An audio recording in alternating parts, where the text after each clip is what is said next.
It's kind of crazy to think that maybe the best, most relevant advice on how you use your time doesn't come from some modern productivity guru. Nope.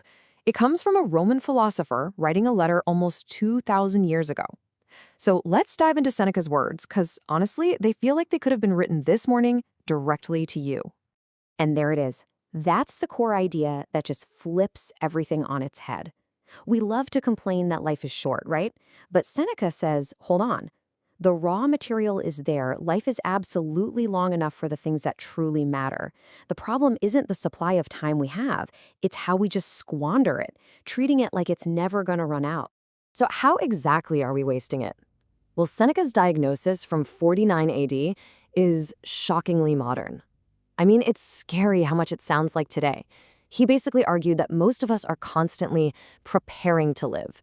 We're always getting ready for that real life that's just around the corner, and we completely miss the life that's happening right now in front of our faces. Now, what's really fascinating is how he breaks this down. First, you've got the busy. These are the people who are just drowning in obligations. Their calendars are packed, but their lives are empty of any real purpose. Then there are the pleasure seekers, the ones chasing endless entertainment, filling every spare moment with indulgence, only to find that it leaves them feeling hollow. And finally, my personal favorite, the postponers. They are perpetually waiting for that perfect moment to start living, a moment that, let's be real, never ever arrives. So just take a second with this. The busy, the pleasure seeker, the postponer. Do any of these hit a little too close to home? Do you see a reflection of yourself or your own habits in any of them? It's a tough question for sure, but a really important one. Okay, so the crucial point here is how we relate to time itself. Seneca says the past is secure. It's done, you can't change it. The future, that's a total gamble. It might not even come. The present, the now, that is the only thing that is actually truly yours. And yet, what do? We trade the certainty of now for the uncertainty of later. It's a bet that we almost always lose. Okay, but here's the twist, and it's a big one. Seneca was a massive hypocrite. He knew all of this, and he struggled, big time, to live by his own rules. And that contradiction is exactly what makes his philosophy so powerful and so incredibly human.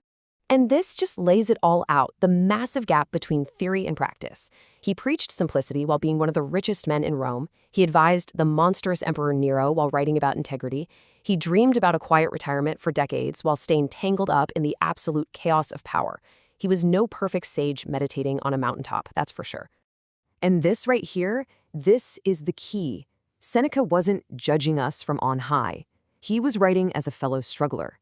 It's like he's describing a cure while still fighting the disease himself. And that makes his advice a practical tool for the rest of us who are also in the trenches, not some impossible standard set by a saint. So, if the diagnosis is clear, what's the prescription? Let's get into Seneca's actual practical toolkit for how you can start reclaiming your time and living with a bit more intention. His first tool is something he called the reckoning, and it's really just a simple, honest audit. At the end of the day, you look back and you account for your hours. Not the curated version you'd post online, but the real, messy one. And the goal here isn't to feel guilty. It's just to get clear, to see the gap between what you say you value and where your time actually goes. Next up is what he called the withdrawal. Now, this isn't about becoming a hermit and living in a cave. It's about a strategic retreat. It means saying no more often. It means being less available. It means intentionally pulling your time and attention away from things that just don't matter. And Seneca is very clear. This has a social cost. You might disappoint some people, but he thought that was a price well worth paying.